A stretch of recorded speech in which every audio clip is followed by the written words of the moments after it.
না রবীন্দ্রনাথ মহাশয়ের মতো সিঙ্গুরের সেই ব্যক্তি তার পিকচারটা ঘরে রাখিনি বলে তার বাড়ি গিয়ে তারকে অপমান করে এসছে। মনে পড়ে আপনাদের সম্প্রীতি ঘটে যাওয়া যেটা আমাদের আরজিকরের ঘটনা, কামদুনির বোনটার ঘটনা, হাঁসখালির ঘটনা কারো অজানা নয়। প্রত্যেকটা পশ্চিমবাংলার রন্ধ্রে রন্ধ্রে যে অত্যাচার ঢুকিয়ে দিয়েছে, শিক্ষার মধ্যে দুর্নীতি, স্বাস্থ্যের মধ্যে দুর্নীতি, খাদ্যের মধ্যে দুর্নীতি, কোথাও অবকাশ রাখিনি।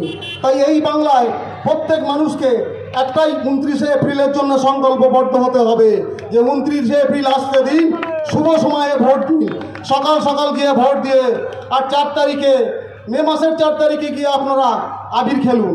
তো বিষয়টা হচ্ছে এই, যতদিন এই গীতা, মহাভারত, কোরআন, পুরাণ থাকবে ততদিন এই পুরাণের ইতিহাসে লেখা থাকবে, কালের দেয়ালে কালো কালিতে লেখা হয়ে গেছে যে মমতা ব্যানার্জি আর ক্ষমতায় থাকছে না।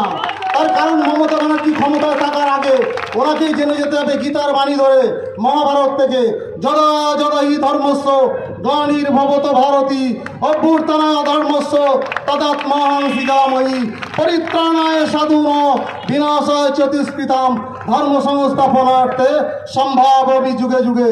যতদিন এই পৃথিবী থাকবে ততদিন এই তৃণমূল নামক সরকারটা অপকীর্তি, অপসংস্কার এ পৃথিবীর ভাগে উদ্ভাসিত হবে।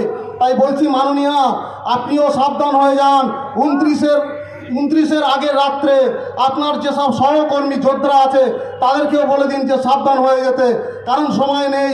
4 তারিখের পরে তৃণমূলের যেসব গুন্ডা বাহিনী আছে তাদেরকে আমাদের পিছনে লাইন দিয়ে আমাদের সঙ্গে আমাদের শিক্ষায় শিক্ষিত হতে হবে। কারণ ভারতীয় জনতা পার্টি এমন একটা দল শিক্ষা সংস্কৃতির দিকে আগিয়ে নিয়ে যায়, অত্যাচারের দিকে নয়। একটু আগে আমার দাদা অজয়দা বলছিল গুন্ডা সংস্কৃতি চলছে পশ্চিমবঙ্গে। পশ্চিমবঙ্গের প্রশাসনকে বলছি, আপনারা সব প্রশাসন বন্ধু, ভগবানের পরের স্থান হচ্ছে আপনাদের। তাহলে আপনারা এমন একটা সুদৃঢ় সুন্দর পরিবেশ আনুন না, যে পরিবেশের মধ্যে নারী শক্তি মাথা উঁচু করে দাঁড়াবে, নারী শক্তি তার নিজস্ব স্বাধীনতা, বাক স্বাধীনতা প্রকাশ করতে পারবে। রাতের অন্ধকারে মেয়েদেরকে আপনারা বলে দিচ্ছেন 9টার পরের বাড়ির থেকে বেরোতে পারবেন না। এ কোন পশ্চিমবাংলা? যে পশ্চিমবাংলায় নারী শক্তি মা দুর্গা মহিষী বিষয়ে আমরা পূজা করি, তাদেরকে আপনারা রাতে শৃঙ্খলাবদ্ধ করতে যান। আপনি কি রাতের অন্ধকারে মুখ্যমন্ত্রী মমতা ব্যানার্জি বেরোতে পারবেন? তাহলে আপনার এতগুলো সিকিউরিটি লাগে কেন?